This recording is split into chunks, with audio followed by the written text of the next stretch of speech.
Yo YouTube, and welcome to another video from me, and today we are talking about Wuthering Waves and why you have to play it. You must play it. It's an upcoming gacha game from a smaller company called Kuro Games. It's fairly similar to Genshin Impact, but, and this is the first reason why you should play Wuthering Waves, it's not from Hoyoverse. This gacha game is not from Hoyoverse, it's again from Kuro Games. And currently, Hoyoverse does have somewhat of a monopoly with their gacha games on the gacha market, and to have a fairly big competitor with a very or highly anticipated game such as Wuthering Waves is very nice, because it could break up the position Hoyoverse is currently enjoying in the gacha market. And we can have a look at the 2 or even 3 top performing gacha games currently if we look at this nice little chart where we can see the monthly revenue, in this case from February and March 2024. These were the newest I could find. For some reason I wasn't able to find the one from April, but it just proves my point, because the 2 top positions are both Honkai Star Rail and Genshin Impact, and that shouldn't have changed at all in April and won't probably change in May either. So Hoyoverse does really enjoy a somewhat of a monopoly position in the current gacha game market, and by having an actual competitor in the shape of Wuthering Waves is very nice, because the worst thing for any consumer is if the market has a monopoly such as Hoyoverse has currently in the gacha market. And getting rid of this monopoly by having a competitor or having a competition is the best thing that could happen, because it makes every other gacha that will exist, that is existing, just better.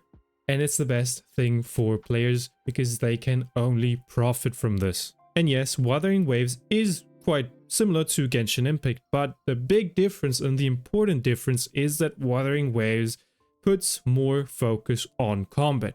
In Genshin Impact, we all know, pop in a character, press E, press Q, swap out, done. Right? That's the standard formula to beat any enemy, any event, any boss in Genshin Impact. In Wuthering Waves, that won't be the case. You actually have to use your characters in Wuthering Waves. They have to stay, in the best case, they have to stay for a certain amount of time on the field, so you can actually use those characters.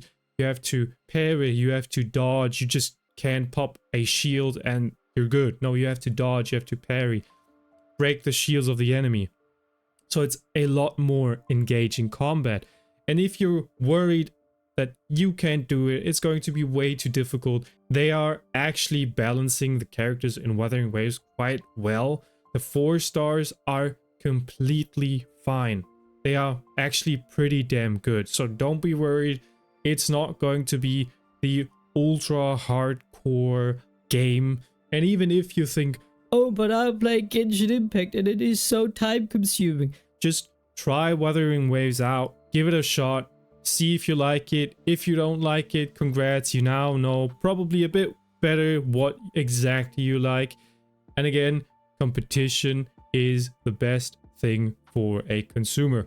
Now, another huge and a very important reason why you should play Wuthering Waves is because Kuro Games, the developer, is actually listening to their players. They changed 90% of the story between the first and the second closed beta because players weren't happy.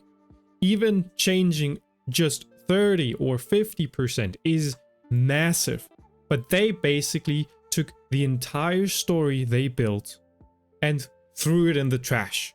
Now, if that alone isn't showing that Kuro Games, the dev team, is listening to their players, they also changed the ecosystem, which is basically the artifact system from Wuthering Waves. Because previously there were many issues with upgrading these echoes and the roles you would get, the statistics and everything. And they changed it. They listened again. So Wuthering Waves has a dev team that actually listens to their player base, and does change the things that need a change. And if, in fact, you've never heard of Wuthering Waves before, good one, this game actually has, at the time of recording, close to 31 million pre-registrations globally. This is huge.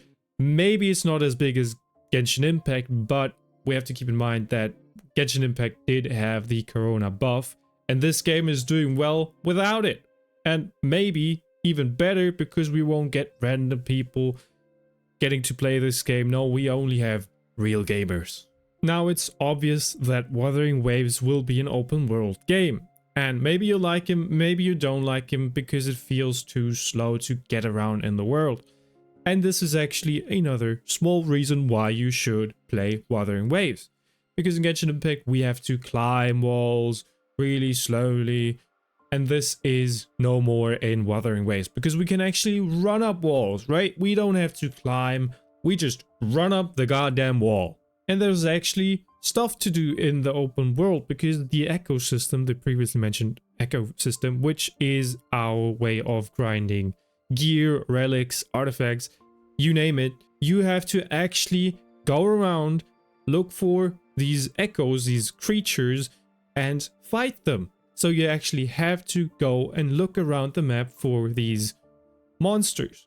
It's basically Pokemon, and you can actually even hunt shiny echoes. So it's very nice to see that the map has more than just a reason to explore it once and then, okay, I'm done. And now, one of probably the most important things in a gacha game, the characters. Wuthering Waves has very, very good looking characters, and these characters are the first batch of characters, so we know Kuro Games will just improve the design of the characters as long as this game goes on. Now, Hoyoverse is extremely good at making good looking characters, no doubt. They still have the crown, no doubt. But Wuthering Waves is coming insanely close. And I know, for example, Nikkei has really, really good looking characters, but that's more like a 2.5D game, so it's not really comparable. Wuthering Waves and Genshin Impact are both 3D games, and Honkai Star Rail as well, right? So Wuthering Waves is coming really, really close, and maybe they will take the crown from Hoyoverse. And surprisingly, the male characters, the boys in Wuthering Waves, look really, really, really good. So there's something for everybody, in fact. And speaking of characters, Kuro Games actually makes skins for their characters. In their previous game, Punishing Grey Raven, although I have never played it myself, I do in fact know that they made some skins, and that's going to be very likely the same thing for Wuthering Waves. Not like Hoyoverse, where they barely make any skins, unfortunately. And if we head to the fandom wiki of Punishing Grey Raven, there are some characters down here. Now I have no clue who these are, who's the strongest, who's the most popular character. But let's just pick you. Scroll down and there should be some skins. Yes, there are some skins. Look at this, not even one, not two, not three skins. How many do we have? 4, 5. Holy, even a bikini skin with 10 lines. Wow. And maybe Kuro Games won't actually censor everything to death like Hoyoverse does. So that's a 2-in-1 deal. Reason 1, they actually make skins, probably even for Wuthering Waves characters. Second reason, they probably won't censor everything to death if they have made such skins. Let's look at the last one. This one looks cool as fuck, but let's be honest, I would have used this one. So 2-in-1 deal, there you go. Now, if for some reason you're still not convinced to try out Wuthering Waves, if you hate every gacha game but Hoyoverse gacha games, and I'm speaking about Hoyoverse a lot, I know, but they are basically the monopoly, so that's why I'm talking mostly about Hoyoverse. If you hate every gacha game but Hoyoverse gacha games, still go and play Wuthering Waves. The worst thing that can happen is that Hoyoverse sees this game as a competitor and has to make even better updates if you already liked the current updates for Honkai Star Rail, for Honkai Impact 3rd, if you liked Genshin Impact updates. They have to make them even better. So even if you hate every gacha game but Hoyover's gacha games, playing this will be beneficial for you. So there you go. I hope you enjoyed. Please leave a like and please let me know your thoughts in the comments, and I will see you soon.